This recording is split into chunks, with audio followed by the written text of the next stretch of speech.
بہت بڑا دھوکہ ہوا ہے ہمارے ساتھ، اور ہم سب اس دھوکے میں بالکل بغیر پوچھے سمجھے کے پھنس گئے ہیں، اور بری طرح سے پھنس گئے ہیں۔ اب یہاں تک کہ مسلمان والعیاذ باللہ والعیاذ باللہ والعیاذ باللہ اس بری طرح سے پھنس گیا ہے کہ اب اس کو اسلامی تجارت اگر اس کے سامنے دہرائی جائے تو وہ شرمندہ ہو کے عجیب سے الفاظ بول دیتا ہے کہ صاحب اس کے ساتھ کیسے بچے پل سکتے ہیں، اور صاحب اس ملازمت میں تو پھر بچے نہیں پل سکتے، صاحب مکان تو نہیں بن سکتا ہے، اسلامی زراعت کے ذریعے سے تو پھر ضروریات پوری نہیں ہو سکتی ہماری۔ کیا صحابہ کرام رضوان اللہ علیہ مجمعین سب بھوکے ننگے رہے دنیا میں؟ کھرب پتی گزرے ہیں، کروڑ پتی گزرے ہیں۔ عبد الرحمن ابن عوف رضی اللہ عنہ 3.5 بلین دینار چھوڑ کے گئے ہیں دنیا جاتے ہوئے دنیا سے۔ عبداللہ بن زبیر رضی اللہ عنہ 5.5 کروڑ کی میراث چھوڑ کے گئے ہیں دنیا میں۔ ان کے گھر نہیں چل رہے تھے، وہ اسلامی تجارت میں نہیں تھے، اسلامی زراعت میں نہیں تھے، اسلامی صنعت میں نہیں تھے، اسلامی ملازمت میں نہیں تھے، وہی تھے، اصل وہ تھے۔ ہم وہ سب کچھ چھوڑ بیٹھے اور سب کچھ ہمارے ہاتھ سے نکل گیا۔ ایک دفعہ ایک صاحب تھے ہمارے، اللہ غریق رحمت کرے، فوت ہو گئے، اللہ اس کو بیچارے کو معاف کر دے۔ تو وہ کبھی کبھی میں اس کو کہتا، بڑا آدمی تھا، سیٹھ آدمی تھا، تعلق تھا پرانا ہمارا بچپن سے، تو میں نے ان سے ایک دفعہ کہا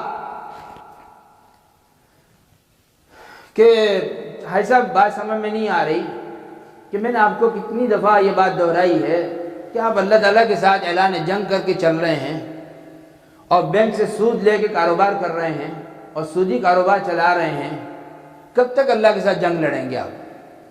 اور جی تو پھر اللہ کی ہے، خود اس نے کہا ہے کہ میرا اعلان جنگ ہے، اور پھر بدترین چیز قرار دیا ہے اس کو کہ سود کی 1 پائی لینا اپنی ماں سے 70 دفعہ زنا کرنے سے بدتر ہے۔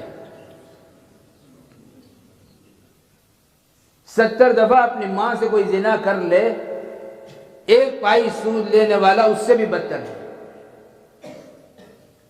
تو ماں کی طرف تو میری آنکھ سے دیکھنا بھی کوئی گوارا نہیں کرتا، ضمیر گوارا نہیں کرتا کسی کا، تو سود کیسے آسان ہو گیا؟ چونکہ بہت کچھ زمانہ اسی میں اس کا گزرا تھا، اور ساری تربیت اسی میں تھی، اس کی جوانی سے شروع ہوا تھا اور اپنی عمر تک اسی میں رہا، تو اس کو سمجھ میں نہیں آتی تھی کبھی میں میری بات۔ کہتا جی وہ ٹھیک ہے ایسا ہوگا، لیکن مجھے یہ بتائیں کہ اس کے بغیر ممکن کیسے ہے؟ اس کے بغیر ممکن نہیں ہے جینا، اس کے بغیر ہم کوٹھیاں کاریں کیسے بنا سکتے ہیں؟ کون سا ایسا اسلامی تجارت طریقہ ہے کہ جس میں راحت و سکون اور اطمینان و فراوانیاں ہیں؟ تو میں ان سے کہتا کہ آپ مدرسے تشریف لائیں ہمارے پاس، روزانہ 1 گھنٹہ دے دیا کریں ہمیں، انشاءاللہ ہم آپ کو 2-3 مہینے میں اسلامی طریقہ تجارت سکھا دیں گے، آپ کو بتائیں گے کہ کیسے اسلامی طریقہ تجارت ہے، اور اللہ کی قسم کھا کے کہتا ہوں کہ اگر اللہ نے اس سے زیادہ پروفٹ نہ دیا تو مجھے کہنا، یہ ہو ہی نہیں سکتا کہ کوئی اللہ کے رسول کے دامن پکڑے اور اللہ اس کو ناکام کر دے، ناممکن ہے۔ یہود کبھی نہیں چاہے گا کہ مسلمان اسلامی تجارت کرے، اسلامی زراعت کرے، اسلامی نظام کو لے کے چلے، عیسائی کبھی نہیں چاہے گا، مجوسی کبھی نہیں چاہے گا، ہندو کبھی نہیں چاہے گا، اس لیے کہ ان کو معلوم ہے کہ اگر یہ اپنی اصلیت پہ آ گئے تو دنیا میں ان کا مقابلہ کوئی نہیں ہے۔ کیوں؟ اس لیے کہ ان کے ساتھ اللہ ہے اور رسول اللہ ہیں، اس سے بڑی پاور نہیں ہوگی کسی کے پاس پہ دنیا میں۔ یہ اقوام عالم کی سب سے پاورفل قوم ہوگی مسلمان، اگر یہ اسلامی تجارت، اسلامی زراعت پہ آ گئے۔ اس لیے کہ یہ تو ہر چیز کو تولتے ماپتے وقت میں ہر وقت ان کی نگاہ آسمان پہ چلی جائے گی، اور جب نگاہ آسمان پہ اٹھنی شروع ہو گئی تاجر کی تو دیکھو اللہ کیسے دروازے کھول دیتے ہیں۔ ہماری سب کی سوچ بہت دوڑ، اخیر پہنچے تو IMF پہ جا کر رک گئی۔ یا پڑوسی ملک کے مال پہ جا کر رک گئی، اس سے چھوٹی نگاہ ہوئی تو اپنے ملک کے رؤسا کی جیب پہ جا کر رک گئی، اور اس سے چھوٹی ہوئی تو اپنے محلے کے رؤسا کی جیب پہ جا کر رک گئی، ہماری نگاہ آسمان پہ اٹھی ہی نہیں، آسمان والے کی طرف ہم نے دیکھا ہی نہیں کہ یہ بھی کوئی کام تھا، اس کی بھی ضرورت تھی۔ حالانکہ اور پھر جب اس کو کہا جائے، کسی خیر کے کام کے لیے بلایا جائے کہ صاحب آپ حج کر آؤ، جا کے آپ عمرہ کر آؤ، آپ جماعت میں 4 ماہ لگاؤ، آپ فلاں کام کر لو، فلاں اللہ والے کی خانقاہ میں چند دن گزار آؤ، تو کیا کہہ رہا صاحب لیکن بچوں کے لیے حلال روزی کمانا بھی تو فرض ہے۔ صاحب ہم کب انکار کر رہے ہیں، یہ بھی فرض ہے، لیکن کیا آپ سمجھتے ہیں کہ فرض نماز بھی تو فرض ہی ہے، مگر ایک آدمی آ کے پہلے رکوع کرے اور پھر کھڑا ہو جائے اور اس کے بعد اتحیات میں بیٹھ جائے اور پھر بعد میں 2 سجدے کر کے سلام پھیر دے، فرض پورا ہو گیا؟ کون سی تجارت میں ہم فرض پورا کر رہے ہیں؟ کون سی صنعت میں ہمارا فرض پورا ہو رہا؟ اللہ کے احکامات کو پامال کیا جا رہا ہر روزانہ، رسول پاک صلی اللہ علیہ وسلم کے طریقے ذبح ہو رہے ہر روزانہ مسلمان کے ہاتھوں۔ ایک چھوٹا ریڑی ریڑی لگانے والا، نہ اس کو اللہ کا خوف ہے، نہ رسول اللہ سے اس کو حیا ہے، نہ اس کو قیامت کا کوئی خوف ہے، نہ موت کا کوئی ڈر ہے، تعجب ہے، اور وہ وہاں ریڑی پہ کھڑا ہو کے ایسے ٹیکنیکل طریقے سے دھوکہ دے رہا ہے گاہکوں کو کہ فریش مال سامنے لگایا ہوا ہے اور گاہک سے کہہ رہا اپنے ہاتھ سے ڈال لو لفافے میں، اور وہ ڈال کے اس کو پکڑا رہا اور وزن کرنے کے ترازو کے وزن کرنے میں دھوکہ، اور پھر اس کا جو بھرا ہوا لفافہ تھا اس کو ٹیکنیکل طریقے سے اندر والی کنڈی پہ اٹکا کے دوسرا جو بھر کے رکھا ہوا تھا اس کے ہاتھ میں دے رہا۔ لے جانے والا تو خوش ہو رہا کہ میں اپنی ہاتھ سے چن کے لایا ہوں، لیکن نہ جانے ایسا کیوں ہوگا، میری آنکھوں میں کہاں فرق آ گیا، میری بینائی میں فرق ہے کچھ نہیں؟ صاحب اس کے ایمان میں فرق ہے۔ اس کو کس گورنمنٹ نے مجبور کیا ہے کہ یہ ایسا دھوکہ کرے؟ دودھ لے کے نکلنے والا آپ کے گھر تک پہنچتے درمیان میں کتنے مراحل سے گزرتا ہے؟ کون سی گورنمنٹ اس کو مجبور کر رہی ہے کہ دودھ کے ساتھ یہ حشر کر کے لاؤ اور اس کا انجام یہ بنے؟ جانوروں پہ ظلم کہ انجیکشنوں کے ذریعے سے دودھ حاصل کرو زبردستی۔ قابل احترام بھائیوں، بزرگوں، دوستوں اور عزیزوں، اللہ جل شانہ و من والہ نے حضرت جناب رسول پاک صلی اللہ علیہ وسلم کو کامل دین دے کے بھیجا ہے۔ آپ کامل اور مکمل دین لے کے تشریف لائے ہیں، اور آپ کی حیات مبارکہ نمونہ بنا دیا قیامت تک کے آنے والوں کے لیے۔ لَقَدْ كَانَ لَكُمْ فِي رَسُولِ اللَّهِ أُسْوَةٌ حَسَنَةٌ، کہ آپ نمونہ زندگی ہیں، اور دنیا کے جتنے بھی شعبے ہیں، چھوٹے سے چھوٹا شعبہ، بڑے سے بڑا شعبہ، ہر شعبے کا راستہ اور طریقہ جناب رسول پاک صلی اللہ علیہ وسلم دے کے گئے ہیں امت کو۔ کوئی بھی شعبے والا یہ نہیں کہہ سکتا ہے کہ ہمارے بارے میں کوئی حدیث نہیں ہے، ہمارے بارے میں کوئی آیت نہیں ہے،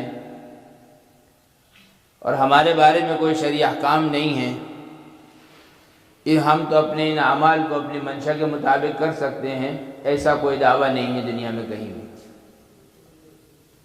ہر چھوٹے سے چھوٹا عمل، ہر بڑے سے بڑا عمل، اس کے لیے رسول پاک صلی اللہ علیہ وسلم طریقہ سمجھا کے گئے ہیں، طریقہ بتا کے گئے ہیں کہ کون سے عمل کو کس طریقے سے کرو گے تو وہ نہج نبی پہ ہوگا، اور اگر اس کے خلاف کرو گے تو وہ نہج نبی سے ہٹا ہوا ہوگا۔ اور انسانیت کی کامیابی کا اللہ نے قرآن میں جو اعلان کیا ہے وہ نہج نبوت پہ چلنا ہے، کہ رسول پاک صلی اللہ علیہ وسلم کے بتلائے ہوئے طریقے وہ انسانیت کی کامیابی ہے، اور اس سے ہٹ کر چلنا 100% ناکامی۔ یہ ہو ہی نہیں سکتا کہ کوئی آدمی کہے کہ میں رسول پاک علیہ السلام کی منشا کے خلاف چل رہا ہوں، اپنی مرضی کے مطابق چلوں گا، یہود کے طریقے پہ چلوں گا، عیسائیوں مجوسیوں کے طریقوں پہ چلوں گا تو میں کامیاب ہو جاؤں گا، یہ ناممکن ہے۔ وقتی اور ظاہری لشپش تو دکھے گی بہت، لیکن حقیقت میں نہ اس میں نور ہوگا، نہ اس میں برکت ہوگی، نہ اس میں خیر ہوگی۔ اور رسول پاک صلی اللہ علیہ وسلم کی منشا پہ آدمی چل رہا ہے، ظاہری لشپش چاہے نہ بنے اور بہت تھوڑا ہی کیوں نہ ہو، اس میں برکت بھی ہوگی، اس میں نور بھی ہوگا، اس میں خیر بھی ہوگی، اس لیے کہ اس میں اللہ کی رضا شامل ہو گئی، اور اللہ کی رضا ہر اس عمل میں شامل ہے جو رسول پاک علیہ السلام کی منشا پہ کیا جا رہا ہے۔ اور سبحان خلاق العظیم، اللہ کا نظام بھی بہت عجیب ہے کہ جو انسانیت کی ہر وقت کی ہر ایک کی ضرورت تھی اس کو اللہ نے عام کر دیا اور آسان اور سستا کر دیا، اور جو ہر ایک کی ہر وقت کی ضرورت نہیں تھی اس کو مہنگا کر دیا۔ مثال کے طور پہ ہر انسان کی ضرورت ہے سانس لینا، ہر ذی روح کی ضرورت ہے، چرند پرند درند سب کی ضرورت ہے سانس لینا۔ اللہ نے ہوا کو عام کر دیا کہ ہر ایک سہولت اور آسانی سے سانس لے سکے، اور فری میں کر دیا، کوئی بل نہیں ہے کسی کا۔ وگرنہ بعض ہاسپٹلوں میں جانا ہوا، دیکھا لوگوں کو کہ تکلیف ایسی ہو گئی کہ سلنڈر فٹ کر دیا گیا، اب وہ باتھ روم میں جا رہا تو سلنڈر ساتھ جا رہا، کچن میں جا رہا تو سلنڈر ساتھ جا رہا، مارکیٹ جا رہا تو سلنڈر ساتھ چل رہا۔ اگر ہر انسان کے ساتھ اللہ قیمتی سلنڈر کی ترتیب بنا دیتا تو کون کتنی قیمت ادا کر سکتا تھا اس سانس کی؟ لیکن اللہ ہے، بغیر قیمت کے سانس دے رہا ہے، کوئی بل نہیں بھیجتا ہے، عام ضرورت تھی عام کر دیا۔ روشنی عام انسان کی ضرورت تھی کہ وَجَعَلْنَا اللَّيْلَ لِبَاسًا وَجَعَلْنَا النَّهَارَ مَعَاشًا، دن کمانے کے لیے، رات آرام کے لیے بہت بڑی لائٹ جلا دی، اتنی واضح اور اتنی بڑی لائٹ جلائی ہے کہ ہر باریک سے باریک چیز کو تلاش کرنا بھی آسان ہے، اور ہر ایک انسان کی، ہر چرند پرند درند کی سب کی ضرورت تھی، اس کو عام کر دیا، فری میں کر دیا کہ سب اس سے نفع اٹھاؤ، کوئی بل نہیں ہماری طرف سے۔ اور جب آرام کا وقت ہوا تو بڑی لائٹ بند کر کے چھوٹی لائٹ جلا دی، اب میرے شہزادے تھک گئے ہیں، ان کو آرام کرنا ہے، لہذا چھوٹی لائٹ جلا دو۔ تمام چرند پرند درند سب کو منع کر دیا کہ خبردار، کوئی چہچہائے نہیں، کوئی بولے نہیں، کوئی دہاڑے نہیں، سب خاموش ہو جاؤ کہ میرا شہزادہ آرام کر رہا ہے اس وقت۔ یہ محبت ہے اللہ کی اپنے بندوں کے ساتھ۔ تو عوامی چیزوں کو عام کیا اللہ نے، پانی ہر ایک انسان کی ضرورت تھی، اللہ نے عام کر دیا، دریا بنے، سمندر بنے، وادیاں چلی، ہر جگہ پانی پانی، اور عام کر دیا اس کو، بہت کھلا کر دیا، جب جو چاہے جتنا چاہے پیے، اس لیے کہ عامی ضرورت تھی، اور فری میں کر دیا۔ وہ تو ہمارے چونچلے ہیں کہ ہم پانی کو کچھ سے کچھ بنائیں اور پھر اس کی قیمتیں ادا کر کر کے پئیں، یہ تو ہمارے ناز و نخرے اور ہماری غلط ترتیب زندگی کا اثر کہ جس کی وجہ سے اللہ کی عوامی چیزوں کو بھی ہم بنانا پڑ رہا ہم کو، اس لیے کہ ہم فطرت سے ہٹ گئے، اور جب فطرت سے ہٹے تو چیزیں بنا بنا کے استعمال کرنی پڑی۔ اور جو لوگ آج تک دنیا میں جس حصے میں، جس خطے میں فطرت پہ ہیں، ان کو کوئی چیز بنانی نہیں پڑ رہی،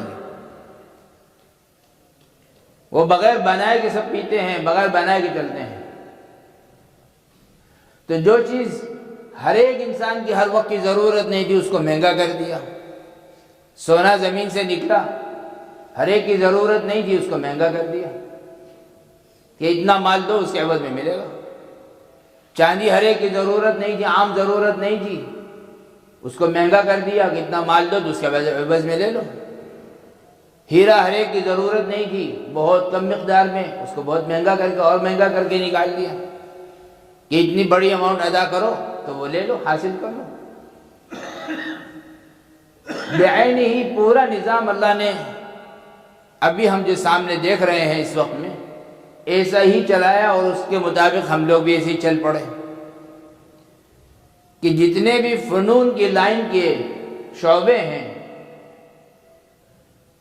پرائمری سکول سے لے کے یونیورسٹی تک، ہر ایک انسان کی ضرورت نہیں تھی، اس کو مہنگا کر دیا کہ اتنا اتنا مال دو تو اس کے بدل میں ہم تمہیں فن سکھائیں گے اور فن کا طریقہ سکھائیں گے۔ اور یہ وہ فنون ہیں جو سیکھے جاتے ہیں اسکول سے لے کے یونیورسٹی تک، وہ علوم ہیں جس سے مخلوق کا مخلوق سے تعارف کروایا جاتا ہے، اور وہ مال دو گے تو ملے گا، اس کے بغیر نہیں مل رہا۔ اور اس وقت میں دور کی بات دور، ہمارے خود اپنے فیصل آباد میں ایسی یونیورسٹیاں موجود ہیں کہ عامی آدمی کے بس میں نہیں ہے اس کی فیس پے کرنا، اس کے لیے بڑا مالدار ہونا ضروری ہے، تب آپ کا بچہ وہاں سے استفادہ کر سکے گا اور وہاں کے فنون کو حاصل کر سکے گا۔ دین چونکہ ہر ایک انسان کی ضرورت تھی، ہر انسان کی، اور مسلمان کی خاص طور پہ ہر ایک کی ضرورت ہے دین، اس کو اللہ نے پورے عالم میں فری کر دیا اور عام کر دیا۔ کسی مسجد میں کسی مدرسے میں کوئی فیس نہیں ہے، جب چاہو بچے کو بھیجو اور دین حاصل کرو، جب چاہو بڈھے سے بڈھا آدمی بھی آ جائے دین حاصل کرے، جوان آ جائے دین حاصل کرے۔ یہ عوامی ضرورت تھی، اللہ نے اس کو عام کر دیا۔ وہ خاص ضرورت تھی، اس کو مہنگا کر دیا۔ مہنگی ترین ڈگریاں تو حاصل کریں، لیکن فری میں جو چیز مل رہی تھی اس سے نفع نہیں اٹھایا۔ اور پھر عجیب نظام یہ ہے کہ حضرت رسول پاک علیہ السلام کے زمانے سے ایک نظام دیا گیا۔ ابو بکر رضی اللہ تعالیٰ عنہ جو قرآن پڑھتے تھے وہی قرآن عثمان ابن عفان رضی اللہ عنہ بھی پڑھتے تھے، وہی قرآن حضرت طلحہ رضی اللہ عنہ بھی پڑھتے تھے، حضرت زبیر رضی اللہ عنہ بھی پڑھتے تھے، پھر تابعین میں بہت سارے، سب تابعین اسی قرآن کو پڑھتے تھے، پھر تبع تابعین میں بھی سب وہی قرآن پڑھتے تھے۔ پھر زمانہ چلتے چلتے اب آ گیا 1400، اب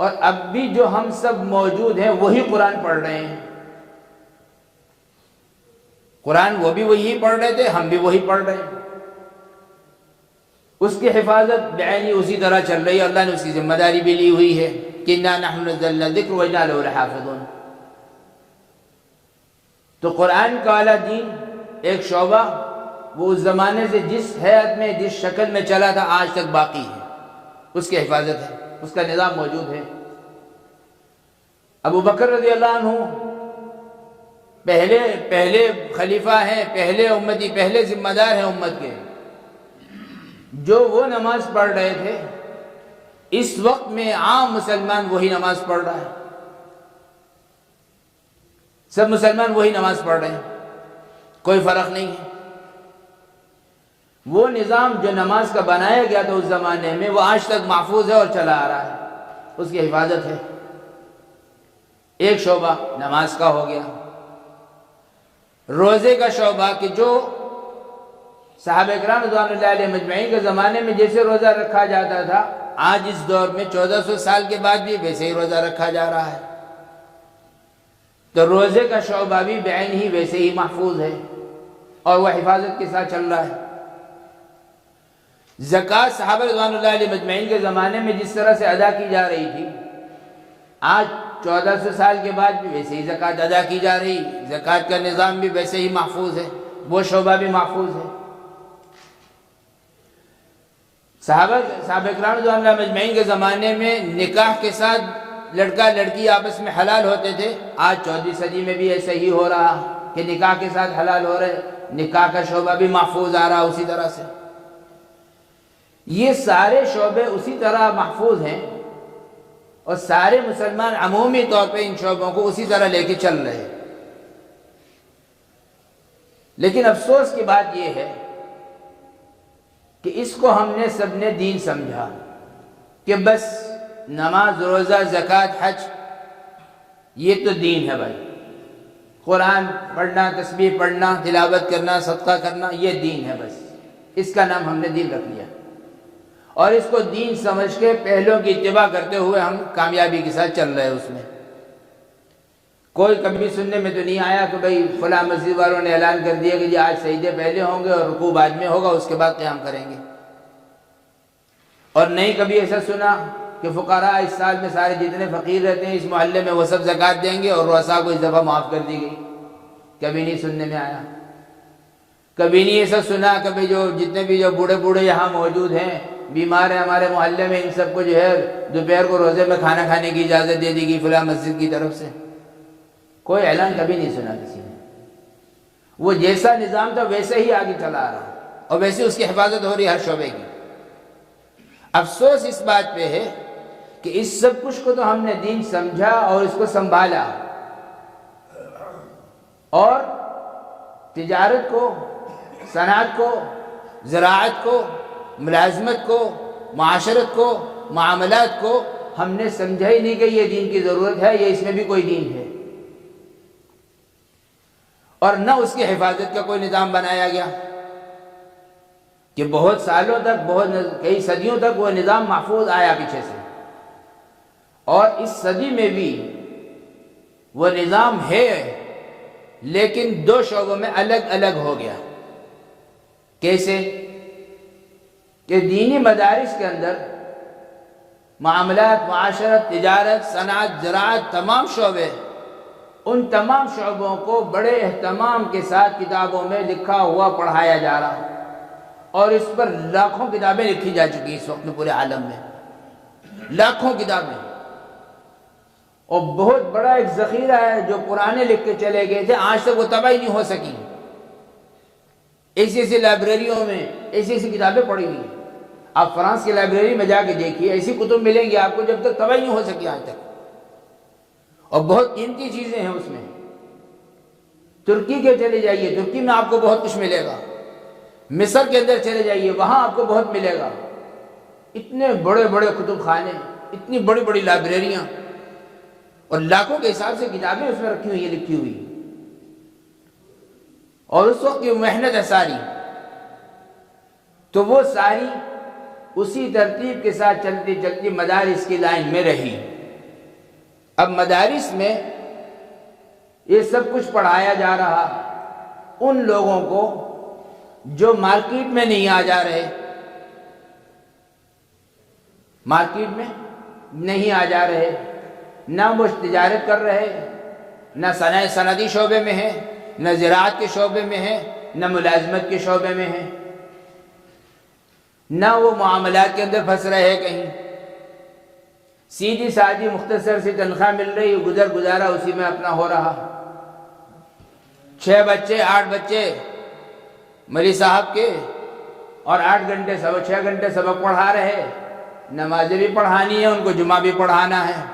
اور سارا محلہ پوری کوشش، انتھک کوشش کے بعد جا کے ان کو 10,000 روپے تنخواہ بھی دے رہے کہ بہت بڑا کمال ہے ہمارا. اور اللہ نے اس کے اس 10,000 میں ایسی برکت رکھی ہے کہ اس کا پڑوسی 10 لاکھ کما رہا ہے ماہانہ. وہ بے چین اور کرب میں ہے اور یہ سکون اور اطمینان میں ہے.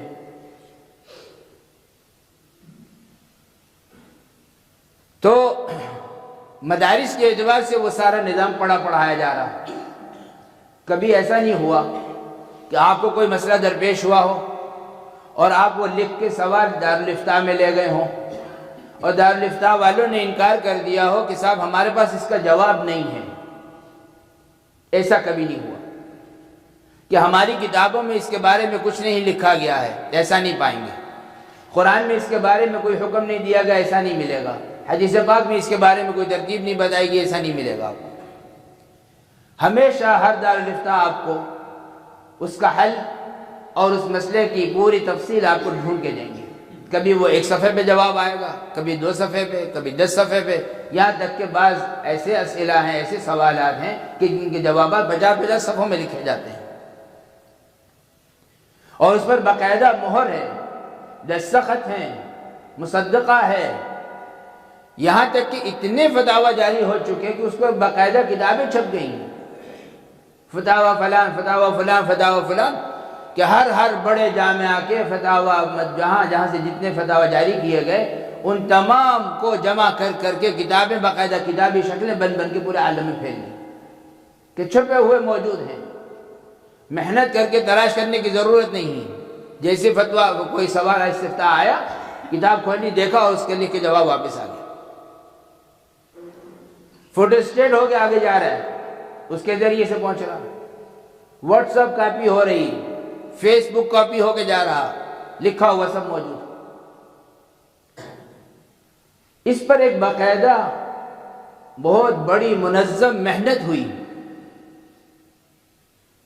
کہ یہ جو دین والا شعبہ ہے، جس کو ہم دین سمجھ رہے تھے، اس کو تو کھلا رہنے دو، نماز، روزہ، زکوٰۃ، حج، صدقہ یہ عام کرنے دو سب کو، کوئی حرج نہیں، اس میں کوئی ایسا کوئی مسئلہ نہیں ہے.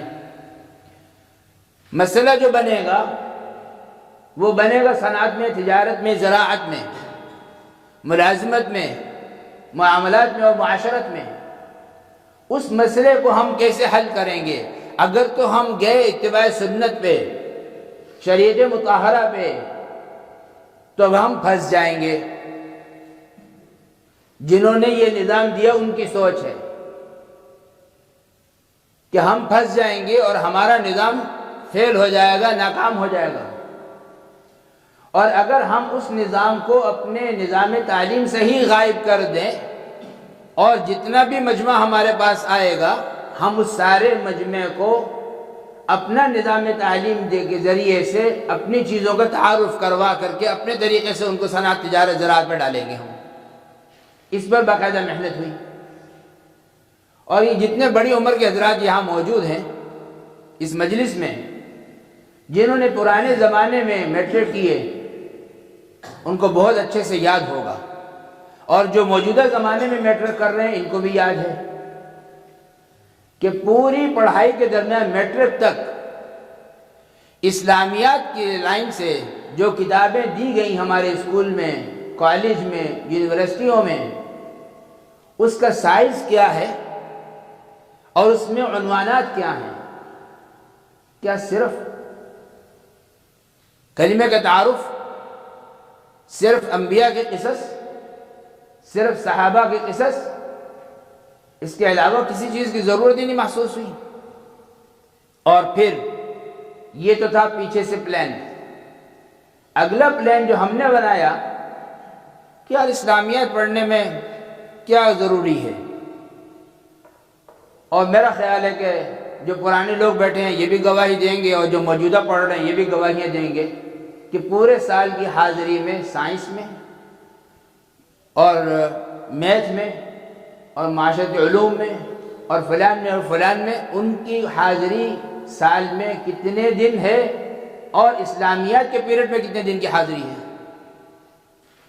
اور سب عینی گواہ ہیں سارے، اور سب اس مشاہدے سے گزرے ہوئے ہیں، گزر رہے ہیں، اور آئندہ بھی یہی لگ رہا کہ اسی گزریں گے.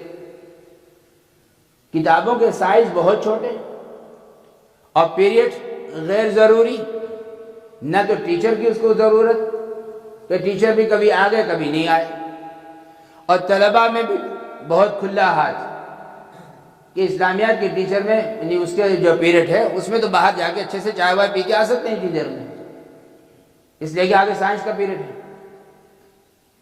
اور اس میں تو ہم جو ہے سموسے کھا کے واپس لوٹ سکتے ہیں، اس لیے کہ اس کے بعد ہمارا میتھ کا پیریڈ ہے. ان چیزوں کو اہمیت دی گئی جو غیروں کی تھی، اور غیروں نے اس اہمیت کو بٹھایا ہمارے اندر، اور جو اصل ضرورت تھی وہ سب نکال دی. اس کا نتیجہ کیا ہوا کہ مسلمان نماز پڑھے، روزہ رکھے، زکوٰۃ دے، حج کرے، صدقہ دے، تسبیح پڑھے، تلاوت کرے، لیکن تجارت غیروں کے طریقے پہ کرے. صنعت غیروں کے طریقے پہ کرے. نمازی بھی ہے اور سود بھی کھاتا ہے.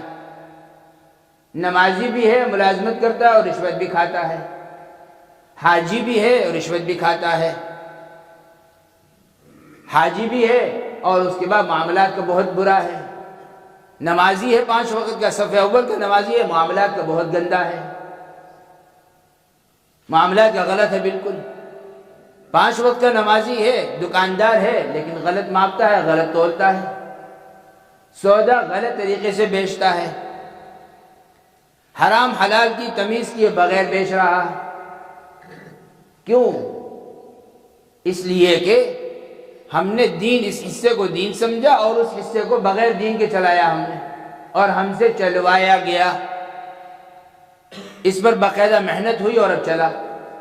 اب نتیجہ یہی ہو رہا کہ پورے عالم میں ایک فساد کی کیفیت ہے. مسلمان ملکوں میں اس کے فساد کی کیفیت بن گئی. مسلمان تاجر ہے، مسلمان صنعت کار ہے، مسلمان زراعت والا ہے، مسلمان ملازمت والا ہے، مسلمان تجارت والا ہے، ہر شعبے میں مسلمان موجود ہے، لیکن کوئی بھی اپنے شعبے میں مطمئن نہیں ہے. نہ اس میں نور ہے، نہ اس میں برکت ہے، نہ اس میں خیر نظر آ رہی ہے. الا ماشاء اللہ، لاکھوں میں چند، لاکھوں میں چند کہ وہ اپنے اعمال میں پورا ہو. جس نے دین سیکھا، جس نے اپنے شعبے کا دین سیکھا، وہ تو مطمئن ہو گیا. اب میں آپ حضرات سے ایک سوال اور پوچھتا ہوں کہ باہر سے اگر کوئی مہمان آ جائے ہمارے پاس، فارنر مہمان آئیں غیر مسلم، اور وہ آ کے کہیں کہ مسلمانوں کی نماز کیسی ہے، تو آپ ان کا ہاتھ پکڑیں گے اور مسجد میں لا کے کھڑا کر دیں گے، یہ دیکھیے سب نماز پڑھ رہے ہیں. کیوں بھائی؟ آسان ہے یا نہیں؟ اور دکھایا جا سکتا ہے. کسی بھی مسجد میں لے جاؤ، ضروری نہیں کہ یہی لانا اسی مسجد میں، چھوٹی سے چھوٹی مسجد میں بھی لے جاؤ، وہاں ایسی نماز ہو رہی ہوگی. جامع مسجد میں لے جاؤ گے، وہاں بھی ایسی ہو رہی ہوگی. وہ آنے والا سمجھ جائے گا کہ ہاں یہ مسلمان کی نماز ہے. مہمان آئے، وہ پوچھ رہے ہیں کہ آپ کے ملک میں صدقہ، یعنی آپ کے ملک میں روزہ کیسا ہے؟ تو رمضان کا مہینہ تھا، سب جگہ دکھا دیا کہ دیکھو سب روزہ دار ہیں اور یہ سحر کھا رہے ہیں اور یہ افطار کر رہے ہیں.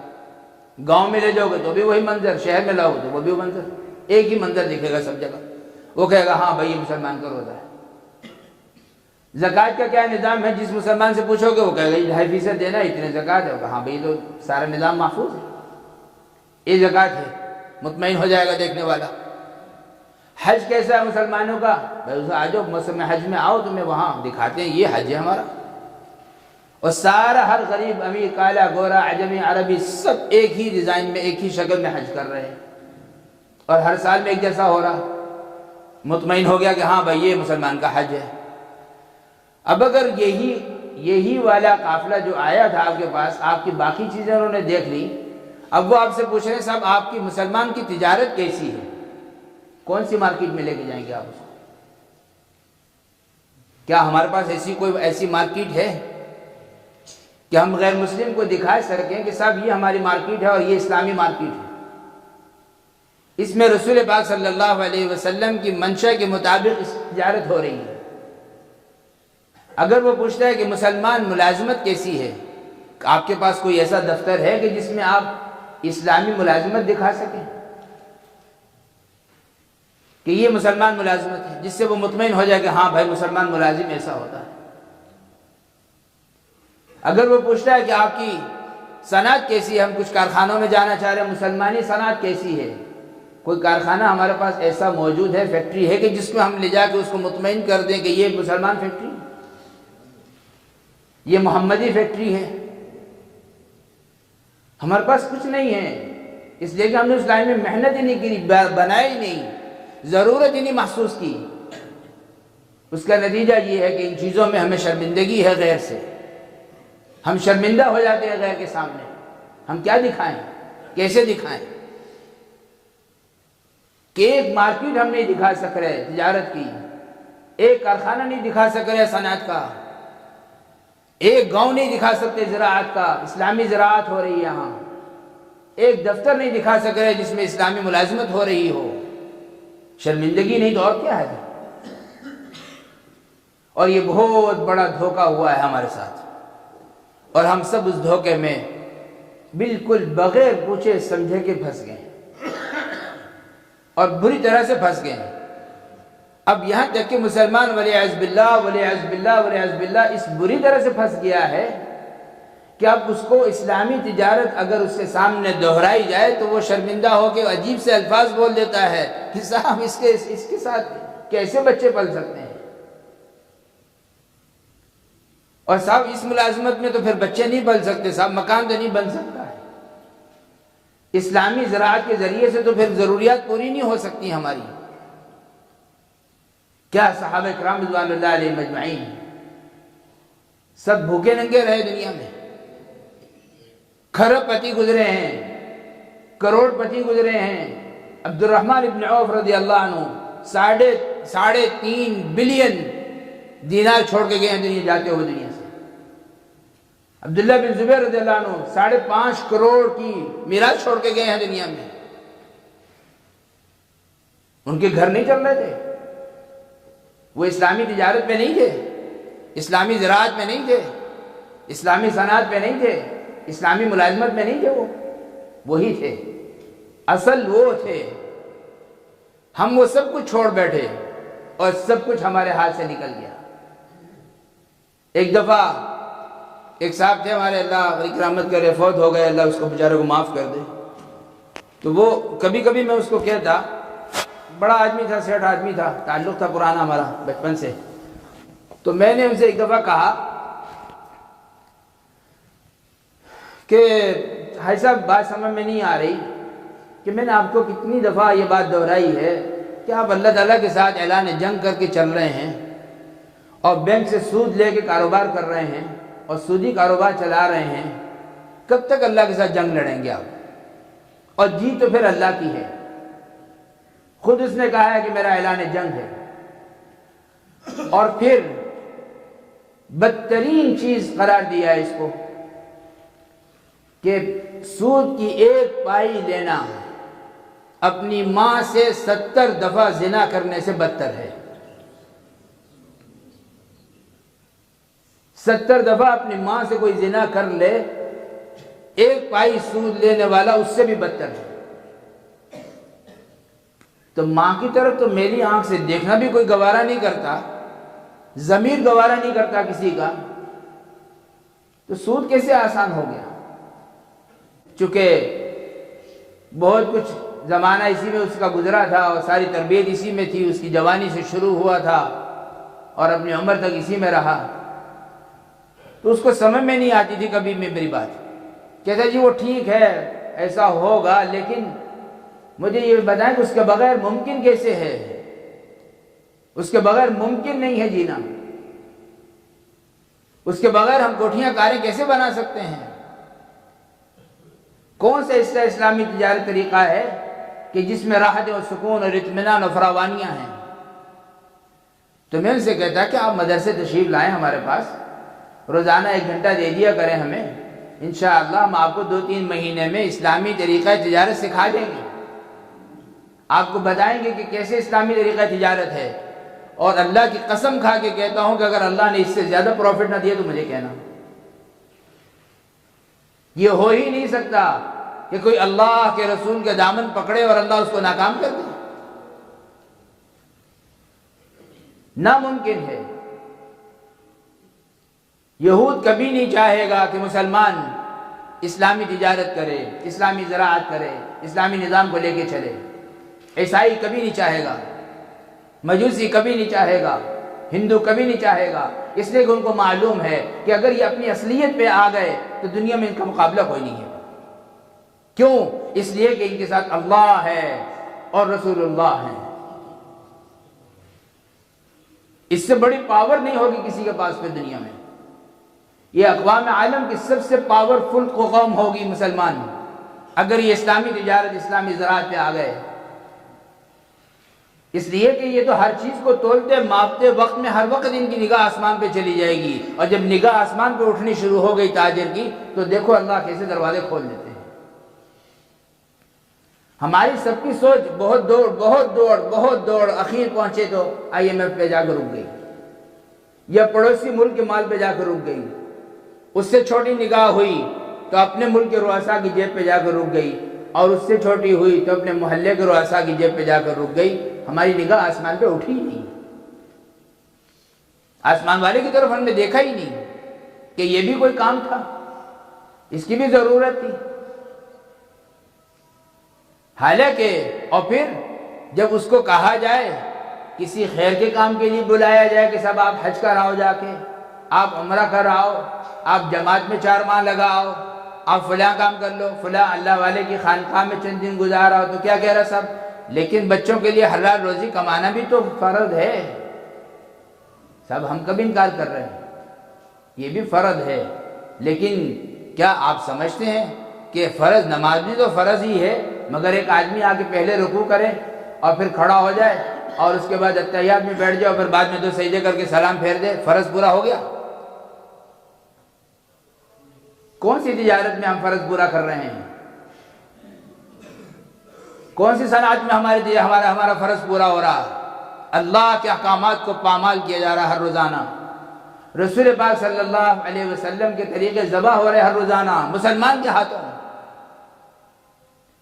ایک چھوٹا ریڑی بان، چھوٹے ریڑی لگانے والا، نہ اس کو اللہ کا خوف ہے، نہ رسول اللہ سے اس کو حیا ہے، نہ اس کو قیامت کا کوئی خوف ہے، نہ موت کا کوئی ڈر ہے، تعجب ہے۔ اور وہ وہاں ریڑی پہ کھڑا ہو کے ایسے ٹیکنیکل طریقے سے دھوکہ دے رہا ہے گاہکوں کو کہ فریش مال سامنے لگایا ہوا ہے اور گاہک سے کہہ رہا اپنے ہاتھ سے ڈال لو لفافے میں، اور وہ ڈال کے اس کو پکڑا رہا، اور وزن کرنے کے ترازو کے وزن کرنے میں دھوکہ، اور پھر اس کا جو بھرا ہوا لفافہ تھا اس کو ٹیکنیکل طریقے سے اندر والی کنڈی پہ اٹکا کے دوسرا جو بھر کے رکھا ہوا تھا اس کے ہاتھ میں دے رہا۔ لے جانے والا تو خوش ہو رہا کہ میں اپنی ہاتھ سے چن کے لایا ہوں، لیکن نہ جانے ایسا کیوں ہوگا، میری آنکھوں میں کہاں فرق آ گیا، میری بینائی میں فرق ہے کچھ نہیں صاحب، اس کے ایمان میں فرق ہے۔ اس کو کس گورنمنٹ نے مجبور کیا ہے کہ یہ ایسا دھوکہ کرے؟ دودھ لے کے نکلنے والا آپ کے گھر تک پہنچتے درمیان میں کتنے مراحل سے گزرتا ہے؟ کون سی گورنمنٹ اس کو مجبور کر رہی ہے کہ دودھ کے ساتھ یہ حشر کر کے لاؤ اور اس کا انجام یہ بنے؟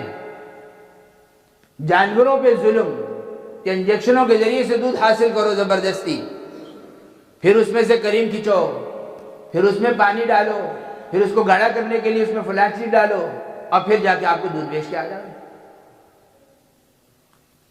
یہ سب کیا ہے کہ چھوٹی چھوٹی سے چھوٹی تجارتوں کے اندر بھی ہم ظلم پہ ظلم ڈھا رہے ہیں، اور کیا ظالم کے ساتھ اللہ کی مدد ہوتی ہے؟ اور یہاں بیٹھ کے ہم تہجد میں رو رہے ہیں اللہ کے سامنے کہ یا اللہ تو میری مدد کر دے، یا اللہ تو میری مدد کر دے۔ کس چیز میں مدد کرے؟ تیری حرام کاری میں مدد کرے؟ حرام چیزوں میں ہم اللہ سے مدد مانگ رہے ہیں؟ یہ تو ایسے ہی ہے کہ اللہ میری کتیاں سونے والی ہے، اللہ تو اس کو میں برکت دے دے۔ کیسی رہے گی دعا؟ کیسی دعا ہوگی؟ تعجب ہوا، میں وہاں مدینہ منورہ میں بیٹھے ہم نے خبریں سنی کہ یہاں بعض لوگوں نے کتے بیچنے شروع کر دیے اور بعض نے گدھے بیچنے شروع کر دیے۔ اب کتا اور گدھا جو بکا اور مارکیٹ میں چلا، لوگوں نے اس کو گوشت کھایا، اور گوشت کھانے کے بعد اس کی جب خبر چلی تو طبیعت میں گرانی آئی اور قحطی کی شکل بن گئی، اور افسوس ہو رہا کہ اس کو قحطی کر دیتا تو اچھا تھا۔ اور اس پر باقاعدہ ایکشن ہونے شروع ہو گئے، باقاعدہ میڈیا پورا کھل گیا، ہر چھوٹا بڑا کالا گورا سب بول پڑے اس کے خلاف۔ لیکن تعجب ہوا ہے کہ رشوت پہ تو کوئی بھی نہیں بولا، شراب پہ تو کوئی بھی نہیں بولا، سود پہ کوئی بھی نہیں بولا، حالانکہ یہ تو اس سے بہت گنا بدتر ترین چیزیں تھیں۔ اس پہ کیوں نہیں میڈیا بولا؟ اور ہائے افسوس ہماری اسمبلی پہ بھی کہ جہاں ایک ہندو کھڑا ہو کے یہ کہے کہ شراب منع کر دیں، بند کر دیں، اور ہمارے یہاں سے یعنی الیکشن اور سلیکشن کے ذریعے سے پہنچے ہوئے مسلمان جو رہبر کہلامے پاکستان گورنمنٹ میں، جو پاکستانی قوم کے رہبر ہوں، مسلمان ہوں، اور وہ اس بل کو انکاری کر کے پھینک دیں کہ اس کا جو ہے اس سے کوئی تعلق نہیں ہے، اس سے زیادہ شرمناک ہو کیا کہیں ہم، کیا ہوگا وہ؟ کس کو آر دلائیں گے؟ کس کے سامنے منہ دکھائیں گے ہم؟ یہ وہ چیزیں ہیں، یہ وہ گندگیاں ہیں جو ہماری چھوٹی تجارت سے شروع ہوتی ہیں اور اسمبلی تک پہنچتی ہیں۔ اسمبلیوں میں جتنے پہنچنے والے ہیں، آپ کا کیا خیال ہے؟ یہ پیدائشی سارے کے سارے کروڑ پتی تھے؟ انہی ریڈیو سے اٹھ کے گئے ہیں، انہی گلی محلوں سے اٹھ کے گئے ہیں، انہی جنرل اسٹوروں سے اٹھ کے گئے ہیں، انہی سائیکلوں کی اور موٹر سائیکلوں کی دکانوں سے اٹھ کے گئے ہیں یہ لوگ، اور یہیں سے انہوں نے حرام کاری سیکھی تھی، اور پہنچتے اسمبلی میں پہنچ کے اس وقت میں وہ اس اعلیٰ درجے کے حرام کاری تک پہنچ چکے ہیں کہ جس کو آپ کچھ کہہ بھی نہیں سکتے۔ آپ کا کہنا بھی جرم ہے اس کے لیے۔ آپ کون ہوتے ہیں ہمارے گناہ پہ پکڑ کرنے والے، ہمارے گناہ پہ حرف اٹھانے والے؟ یہ منظر ہو مسلمان اسمبلی میں اور مسلمان قوم کے بیچ میں۔ میرے عزیز بھائیوں، بزرگوں، دوستوں اور عزیزوں، یہ بہت فکر کی بات ہے، بہت غم کی بات ہے۔ میں سچ کہتا ہوں، قیامت آنے والی ہے، اللہ کے نبی فرما کے گئے ہیں، موت آنے والی ہے۔ ایسا نہ ہو جائے کہ وصل بچ گیا اور پھر توبہ کی توفیق بھی نصیب نہیں ہوگی، اور پھر یہ بھی معلوم نہیں کہ ہم میں سے آج کس کس کو عصر کی نماز نصیب ہے۔ کنفرم ہے کسی کو کہ ہم سب عصر پڑھیں گے آج؟ پچھلے سال کتنے لوگ تھے اس جمعہ میں، اس مہینے کے اس جمعہ میں کتنے لوگ ایسے موجود تھے ہمارے ساتھ، لیکن اس سال میں وہ نہیں ہیں، ان کا وصل بچ گیا۔ ایسا نہ ہو کہ غلطی پر چلتے چلتے میں وصل بچ گیا، کیا منہ دکھائیں گے رسول پاک صلی اللہ علیہ وسلم کو قیامت میں؟ کس منہ سے حاضر ہوں گے ان کے سامنے؟ وہ فرما رہے جب میری امت تھکے ہوئے آئیں گے تو میں اپنے ہاتھ سے حوض کوثر سے ان کو پانی پلاؤں گا۔ شرم نہیں آئے گی ہمیں اس وقت ان کے سامنے جاتے ہوئے کہ یا رسول اللہ ہم آپ کے دین کے ساتھ کیا حشر کر کے آ رہے ہیں؟ کہ کس منہ سے ہم حاضر ہوں گے؟ بہت دکھ ہوگا، بہت افسوس ہوگا، مگر کوئی فائدہ نہیں ہوگا۔ جو چاہو جتنا چاہو اس وقت میں کر لو، مگر کوئی نفع نہیں دے گا۔ اتنا روئے گا، اتنا روئے گا، اتنا روئے گا کہ یہاں تک اپنے پسینے میں اور اپنے آنسوں میں ڈوبا کھڑا ہوگا، لیکن کر کچھ نہیں سکے گا اس وقت میں۔ اس لیے کہ بس اسی سے ہی عبرت حاصل کر لیجئے کہ ہم مسلمان ہیں، تجارت کر رہے ہیں اور رو رہے ہیں۔ رو رہے ہیں نہیں رو رہے بھائی، صنعت میں چل رہے ہیں، رو رہے ہیں، زراعت میں چل رہے ہیں، رو رہے ہیں، اور ملازمت کر رہے ہیں، رو رہے ہیں۔ تو جب یہاں رہتے ہوئے بیچ میں رو رہے ہیں تو بعد میں کتنا رونا ہے پھر اس کے لیے؟ اب افسوس ہے تو بعد میں کتنا افسوس ہوگا؟ اس لیے اس شعبے کو لازمی اور ضروری سمجھیے، یہ ہمارے دین کا حصہ ہے، اس کے بغیر دین مکمل نہیں ہے ہمارا۔ جتنے حصے کو ہم دین سمجھ کے لے کے چل رہے ہیں وہ کافی نہیں ہمارے لیے۔ ملازم ملازمت تو کر رہا ہے، اس میں کتنے عیب ہیں جو ہمارے سامنے ہیں؟ میں کتنے عیب گنواؤں آپ کو؟ کیا ہم ٹھیک 8 بجے ملازمت شروع ہوتی ہے اور 4 بجے تک ختم ہوتی ہے، 8 گھنٹے کی ڈیوٹی میں سوائے اسی ملازمت کے شعبے کے جس میں جو ہماری ڈیوٹی ہے جس کام میں، اسی ڈیوٹی کے ہوئی اندر ہی مشغول رہتے ہیں، یا اس کے علاوہ بھی بیچ میں کچھ کام کر لیتے ہیں ہم؟ اور اگر 8 گھنٹے فکس اسی ڈیوٹی میں مشغول ہے تو یہ تو ملازم لگ رہا ہے، اور اگر اس کے بیچ میں دوسرے کام بھی چل رہے ہیں، چاہے وہ فون کال ہی کیوں نہیں ہے، جتنے منٹ جتنا وقت اس میں سے غیر کے لیے استعمال ہوا ہے اس کی تنخواہ لینا بھی اس کے لیے حرام ہے۔ کیا ہم وقت پہ روزانہ پہنچ رہے ہیں ڈیوٹی پہ؟ روزانہ وقت پہ نکل رہے ہیں ڈیوٹیوں سے؟ کیا ہمارے کانٹریکٹ صحیح بنے ہوئے ہیں، حلال ہیں؟ تجارت میں آ کے وہاں کیا ہو رہا؟ ہمارا آپس میں لین دین کیسا ہو رہا؟ اللہ کہہ رہا ہے فَلْيَكْتُبْ بَيْنَكُمْ كَاتِبٌ بِالْعَدْلِ وَلَا يَأْبَ كَاتِبٌ أَن يَكْتُبَ كَمَا عَلَّمَهُ اللَّهُ، کہ جب آپس میں کوئی بھی معاملہ کرو اس کو لکھو، اور جو لکھنا جانتے ہیں وہ انکار نہ کریں لکھنے سے، ان کو بھی اللہ کا حکم ہے، وکیل کو بھی، کہ وہ لکھ کے دیں ان کو۔ لیکن کانٹیکٹ بناتے ہوئے کیا ہم نے اسلامی طریقہ سے کانٹیکٹ بنایا یا یہودی طریقے سے کانٹیکٹ بنایا؟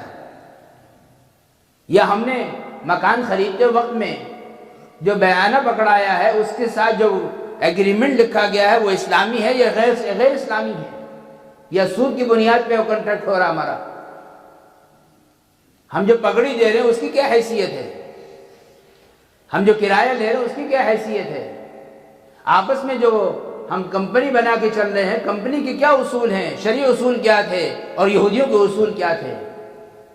ہماری توجہ ہی نہیں گئی ان چیزوں کی طرف، اور نہ ہم نے اس کو ضرورت سمجھا کہ معاشرے میں یہی چل رہا اور یہی ہوگا، جو ہو رہا ہے یہی ہے سب کچھ۔ ہرگز نہیں، ہرگز نہیں، ہرگز نہیں۔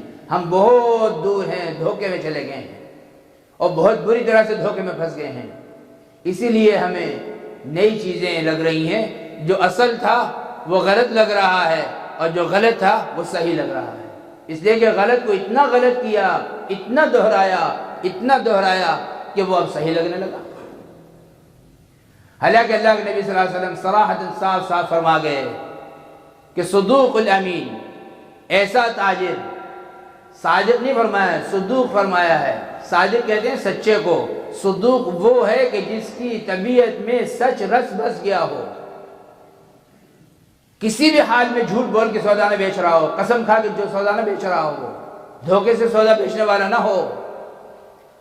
اگر صحیح سچا تاجر اور امین ہو، امانت کے ساتھ صحیح معاملہ کر رہا ہو، تجارت کر رہا ہو، فرمایا اللہ قیامت میں اس کو انبیاء، صدیقین، شہداء کی صف میں کھڑا کریں گے اللہ سے۔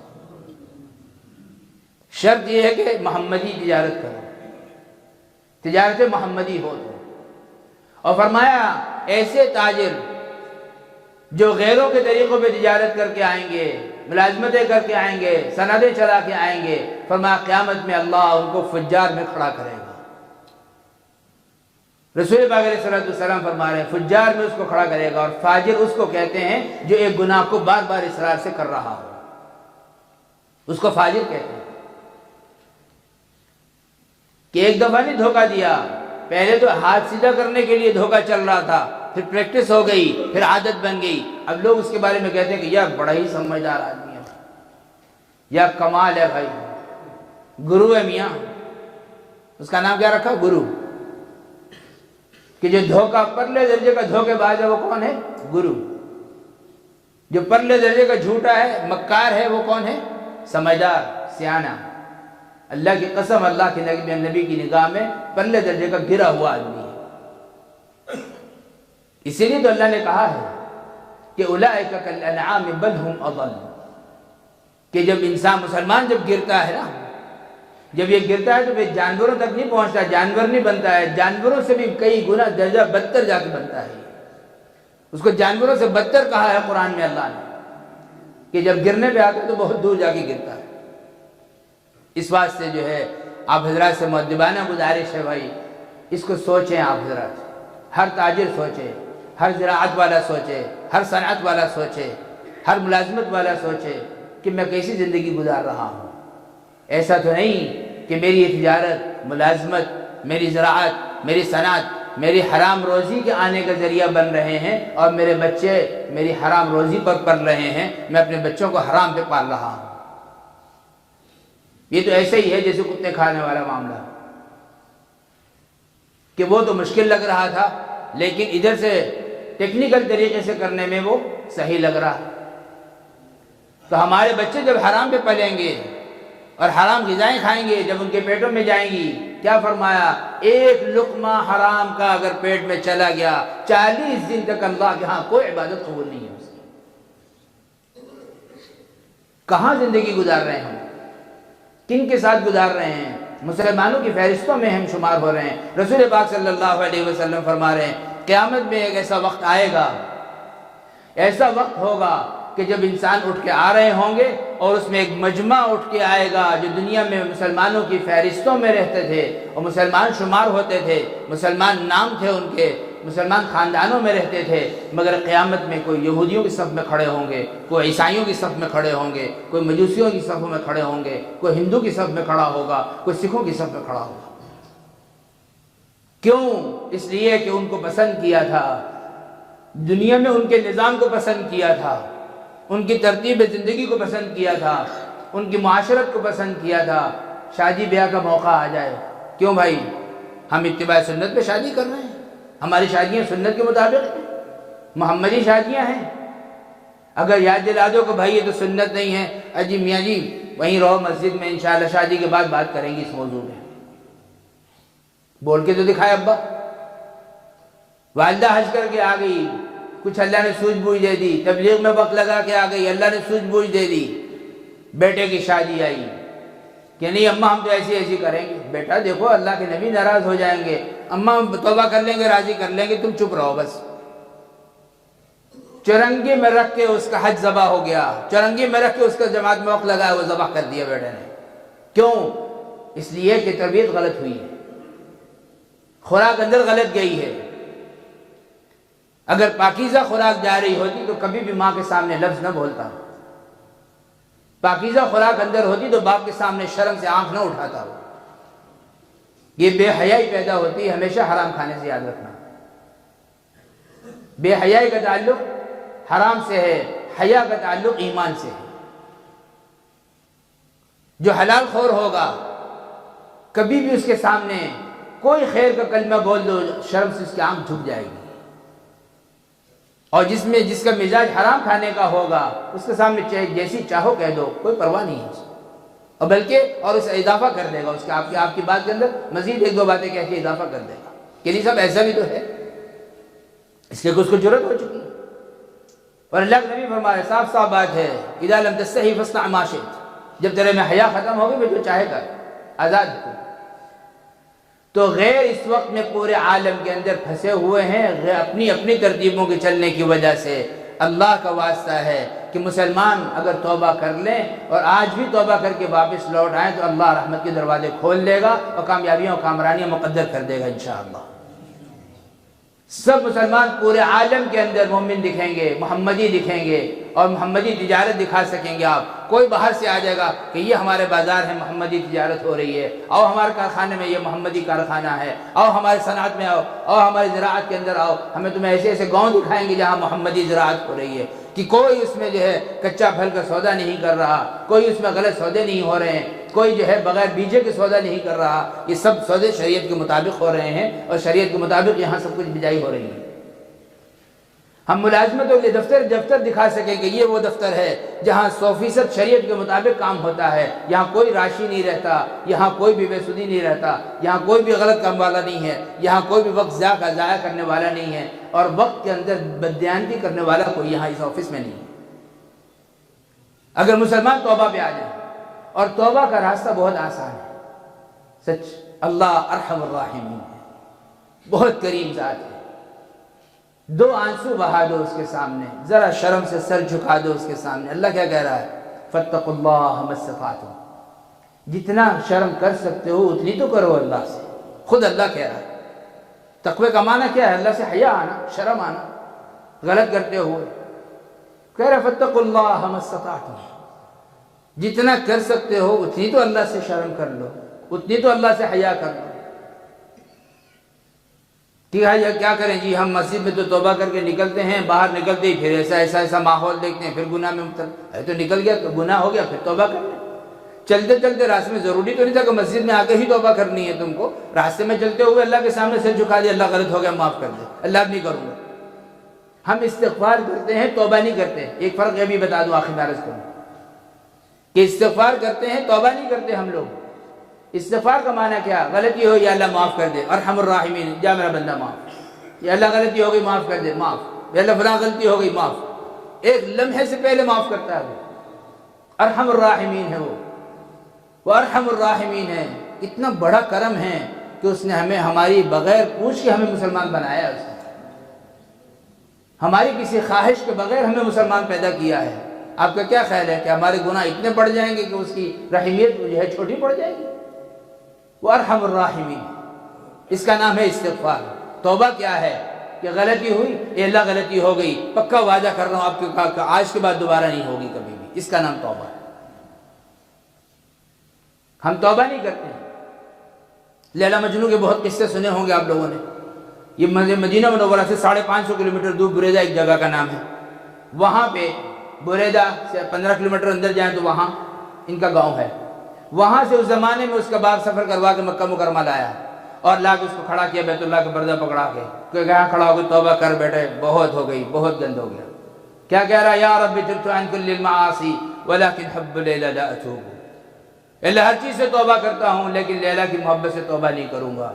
آج ہمارے حاجی ہمارے پاس آتے ہیں، عمرے والے ہمارے پاس آتے ہیں، بیت اللہ کا پردہ پکڑ کے رو رہے ہوتے ہیں، چلا رہے ہوتے ہیں، یا اللہ ہر چیز سے توبہ ہے لیکن داڑھی مڈانے سے توبہ نہیں کروں گا. اللہ ہر چیز سے توبہ ہے، جھوٹ بولنے سے توبہ نہیں کروں گا. ہر چیز سے توبہ ہے، غیبت سے توبہ نہیں کروں گا. ہر چیز سے توبہ ہے، سود سے توبہ نہیں کروں گا. ہر چیز سے توبہ ہے، دھوکے سے توبہ نہیں کروں گا. کس لیے گئے تھے بابا؟ بیت اللہ کے ساتھ چپڑنے کے لیے اس لیے گئے تھے؟ جہاں مسجد میں آگے تہجد پڑھ رہا، گھر میں اللہ نے تہجد کی توفیق نصیب فرما دی، اس کے سامنے ہاتھ جوڑ کے بیٹھا ہے، یا اللہ سب کچھ معاف کر دے لیکن میں دھوکہ نہیں چھوڑ سکتا. کیسی توبہ؟ ہم توبہ کے لیے تیار نہیں ہیں. اگر مومن توبہ کے لیے تیار ہو جائے، اللہ کی قسم توبہ پر تو اللہ رحمت کے سب دروازے کھول دیتا ہے. مومن کی توبہ کوئی معمولی توبہ ہے کہ موسیٰ علیہ السلام قوم کو لے کے نکلے، آواز بتائی، ڈائریکٹ لائن تھی، ہاٹ لائن پہ بات ہوتی تھی. یہ اللہ معجزہ تھا موسیٰ علیہ السلام کا، اور ہاٹ لائن پہ بات ہوئی. میں تمہارے یہاں ایک مجرم بیٹھا ہوا ہے بدبخت، اس کا جرم اتنا بڑا ہے کہ اس کی وجہ سے سارے مجمع کی آپ کی دعا روکی جا رہی فی الحال. فوراً اعلان کیا، وے بدبخت اٹھ یہاں سے نکل، تیری وجہ سے ہماری دعا قبول روکی جا رہی ہے اس وقت میں. کون ہے وہ؟ اٹھے یہاں سے، کھڑا ہو جائے، نکل جائے. اور دائیں بائیں دیکھ رہے ہیں، ابھی تو کوئی بھی نہیں ہلا. اتنے موسلا دھار بارش شروع. سبحان اللہ. فوراً سر اٹھائے، اللہ ابھی تو آپ ایسا فرما رہے تھے اور ابھی بارش شروع، یہ کیا؟ فرمایا موسیٰ چھوڑو، میرا اور میرے بندے کا معاملہ ہے. وہ بندہ بھی بڑا عجیب تھا، وہیں بیٹھے بیٹھے سر جھکا کے کہہ رہا ہے، اللہ تیری عزت کی قسم، میری عزت کا معاملہ ہے، مجھے معاف کر دے. 2 بول بولے ہیں، زمین و آسمان کا نظام بدل دیا ہے پورا. کیسے ہو سکتا ہے کہ مومن توبہ کرے اور آسمان کا اور زمین کا نظام نہ بدلے؟ اللہ نے وعدہ کر رکھا ہے، اللہ کے نبی نے وعدے کر رکھے ہیں. جو اس واسطے سے بھائی مادبانہ گزارش آپ حضرات سے کہ جیسے ماشاءاللہ بہت شہروں میں الحمدللہ اس وقت میں نظام چل گیا، اللہ کا کرم ہے کہ اب یعنی وہ 2 ماہ کے 3 ماہ کے کورس چل پڑے ہیں. روزانہ 1 گھنٹہ 1.5 گھنٹہ کی صرف مجلس، 24 گھنٹوں میں سے 1 گھنٹہ صرف. تاجر حضرات کے لیے الگ پورا نظام ہے الحمدللہ، زراعت والوں کے لیے الگ پورا نظام ہے الحمدللہ، اور ملازمت والوں کے لیے الگ پورا نظام ہے الحمدللہ، صنعت والوں کے لیے الگ ہے. سب الگ الگ نظام موجود ہے الحمدللہ. اور اللہ کا کرم ہے مدارس میں ہمارے پاس مساجد میں علماء بھرے پڑے ہیں الحمدللہ، وہ وافر مقدار میں ہمارے پاس الحمدللہ. بس یہ ہے کہ آپ اگر نیت کر لیں کہ انشاءاللہ ان مجلسوں میں ہم شرکت کریں گے اور ہم سیکھیں گے اپنے شعبے کو. ملازمت والے حضرات اپنا نام اور ایڈریس بتا کے جائیں، ان کے لیے ہم الگ ترتیب بنا دیں گے انشاءاللہ، اسی مسجد میں بنا دیں گے. اور تجارت والوں کا الگ نظام، ان کی الگ ترتیب بن جائے گی، ان کے لیے ان کے راستے کی ترتیب، ان کے اصول کہ وہ ان کی تجارت محمدی بن جائے. اور سبحان اللہ، میرا بعض شہروں میں جانا ہوا اور پچھلے سال جب میں آیا تھا اس وقت بھی گیا بعض جگہوں پہ. الحمدللہ بہت خوشی ہوئی کہ ان کے مساجد والوں نے آپس میں ترتیبیں طے کی. وہاں سارے جو ہے چند لوگ بیٹھے ہوئے ہیں، روزانہ 1 گھنٹہ دے رہے ہیں ملازمت والے، وہ اپنے وہاں کے اصول سیکھ رہے ہیں کہ ہمارے شرعی اصول کیا ہیں ملازمت کے. یہ بیٹھے ہوئے ہیں شرعی اصول سیکھ رہے ہیں تجارت کے، یہ بیٹھے ہوئے ہیں شرعی اصول سیکھ رہے ہیں زراعت کے. اور پھر بعد میں ان کو سرٹیفکیٹ دیے جا رہے ہیں. دکانداروں نے وہ سرٹیفکیٹ جا کے اپنی دکان میں لگا دیا ہے اور لکھ کے لگایا نیچے کہ آج کے بعد ہماری دکان میں جو لین دین ہوگا شریعت کے مطابق ہوگا. کاش فیصل آباد کی ہر دکان بھی ایسی دکھے، فیصل آباد کا ہر کارخانہ بھی ایسا دکھے، اور آپ لوگ سب مومنین بھی اس میں ایسے بیٹھے ہوئے دکھیں کہ باہر سے آنے والوں کو ہم کوئی مہمان لے کے آئیں تو اس کو دکھا تو سکیں کہ یہ ہے ایسے مومنین کی تجارت ہے، اور یہ مومن سب بیٹھے ہوئے ہیں محمدی تجارت کر رہے ہیں. کیوں بھائی؟ ممکن ہے. دکھائیں گے یہ منظر انشاءاللہ، ہاتھ کھڑا کر کے اشارہ کریں گے، تھوڑا پتہ تو چلے نا کہ واقعی ہاں کوئی جذبہ ہے. تو انشاءاللہ نماز کے بعد جو ہے ہمارے ساتھی یہاں موجود ہیں، حفظ الرحمان صاحب انشاءاللہ مزید آپ کو تھوڑی سی مختصر بتا دیں گے تفصیل اس کی. تو نماز کے بعد اپنا اپنا نام اپنا فون نمبر دے کے جائیں. انشاءاللہ ہمارے علماء اکرام بھی تشریف لا رہے ہیں جمعہ کے بعد یہاں جمع ہو رہے ہیں. ان کے ساتھ بیٹھ کے ہم ترتیب بنائیں گے اور پھر آپ کو فون کے ذریعے سے رابطہ کر کے انشاءاللہ ایک آدھ دن کے اندر ہی پوری صورت بنا لیں گے انشاءاللہ. کہ روزانہ تھوڑا وقت 8 گھنٹہ 1 گھنٹہ جیسے جتنے وقت کا آپس میں اتفاق ہو جائے کہ ہم روزانہ بیٹھیں گے اور اپنے شعبے کا دین سیکھیں گے انشاءاللہ اور اپنے شعبے کو محمدی بنائیں گے انشاءاللہ. اور جو ابتدا کریں گے قیامت میں اللہ کے نبی کے سامنے سب سے پہلے وہ سرخرو ہو کر پیش ہوں گے اور سب سے پہلے مستحق ہوں گے کہ اللہ کے نبی اپنے دست مبارک سے ان کو اپنے حوض کوثر سے پانی پلائیں. تو جو ابتدا کرنے والے ہوں گے وہ بڑھیا ہوں گے، وہ اعلیٰ ہوں گے اور وہ ذریعہ بنیں گے. بعد میں جتنے لوگ ان کی اتباع میں آئیں گے اور شریعت کے مطابق اپنی تجارت کو، صنعت کو، زراعت کو بنائیں گے، ان کی سب کی محنت کا اجر یہ پہلی جماعت پائے گی انشاءاللہ اور سب کا اجر ملے گا انشاءاللہ ان کو. تو کریں گے ترتیب انشاءاللہ. بہت اچھا. اللہ آپ کو مجھے عمل کی توفیق نصیب فرما دی. سنت پڑھ لو، اس وقت ہوگا انشاءاللہ.